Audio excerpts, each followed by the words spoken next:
Arsenal Fan TV. I've got Mo here. What did you make of that, Mo? Much, much better than the other night. And the biggest difference seemed to be the pace of Theo Walker and also the pace of Jack running from midfield. For me, the biggest difference was a willingness to shoot. You know, that was the absolute key. That was the difference. When Theo came on last week, it really did change the dynamic of our play. And today, that was evident from the first minute. We had that option in behind. But, you know, I don't think that you can ever reference one game as sort of a gospel sort of truth, you know, that, oh, Theo's better than Giroud up front. It just doesn't work like that. Different opposition, different days. You know, sometimes it'll work, sometimes it won't. So next week, the final, who would you go with? Would you go with Theo or would you go with Giroud? It's a big game. We can't afford to get it wrong. Sentiment is our biggest danger, right, in selecting that lineup for next week. And I think, look, for one-off occasions like cup finals, you have to play form players. Currently, form players are Jack Wilshere and Theo Walcott. On that basis, you have to look at who's maybe not carrying great form into it. And I'd say that Cazorla isn't carrying great form into it. And nor's Aaron Ramsey, though he was brilliant today when he came on. So for me, there's a selection headache. It's not a clear-cut sort of, oh, keep the same team, or it's not a clear-cut, oh, stick Walcott up front. It's a really, really tough one. But what I would say is that Theo is my absolute sort of has-to-start option. You know, with Jack and Rambo, there is a toss-up between them.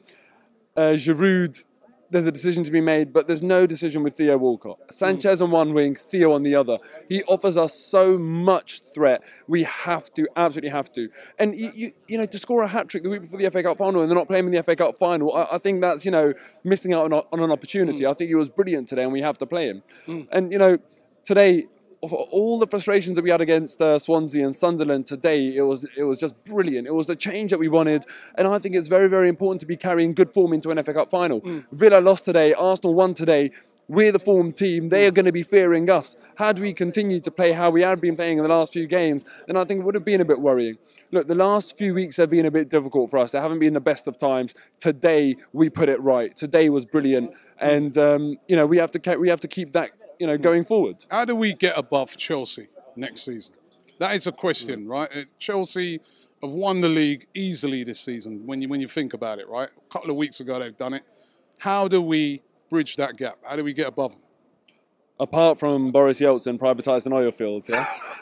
But no, honestly, how do we get above Chelsea? Look, we need to invest the money that we've got. That this stadium has got us. That the project that Arsene Wenger created years and years ago that is criminally underappreciated by Arsenal fans and the footballing world.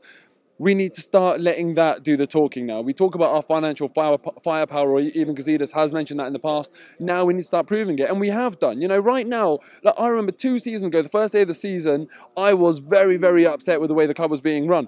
Now, look, there's still things that still need to be addressed with the club. You know, Stan Kroenke taking money out of the club for advisory services without explaining to anyone what it's for. You know, stuff like that doesn't sit right with me. But overall, I don't think we've got that much reason to be upset with the way the club is being run. There are issues, ticket prices and all of that, and atmosphere and things like that. But overall, the club is being run in the right way. We've added world-class players to our squad, and we need to do that. The Premier League is a very, very tough nut to crack. You don't have a God-given right to win the Premier League. It's very, very tough. Little old Chelsea have won it, what, for the 5th time in over 100 bloody years. But come on, it's true, isn't it? Like, poor Chelsea have been struggling for years and years and years to do it. They've only won it for the 5th time. No one's got a God-given right to win the Premier League. Look at Liverpool. They were destroying things in the 80s. They haven't won it since. It's not easy to win the Premier League. So we need to stop having this impression that, oh, we have a right to win the Premier League. Back-to-back FA Cups is us heading in the right direction, okay? And I believe that we can win the Premier League and we can win it under Arsene Wenger now that he's created a platform for us where we compete on a level playing field. There's a very, very strong positive correlation between how much money you spend and who wins the league and who wins trophies. And he's addressing that balance. Arsene Wenger has had to go a really long way round in order to catch up with the shortcut Chelsea and Man City have taken. Yeah, and now he's finally getting there. So back-to-back FA Cups, hopefully, if we win it, that's really, really good. That's a really, really good sign. We are getting there. And, you know, you've been talking to a lot of people about progress. Have Arsenal made progress? And listen, the league position or the number of points or the goals scored, all of that sort of stuff, these are all indicative to how much progress you've made. But the only way you really know progress is a very subjective measure. You cannot say 79 points this year or 49 points last year, whatever it is. It's not math, it's subjective.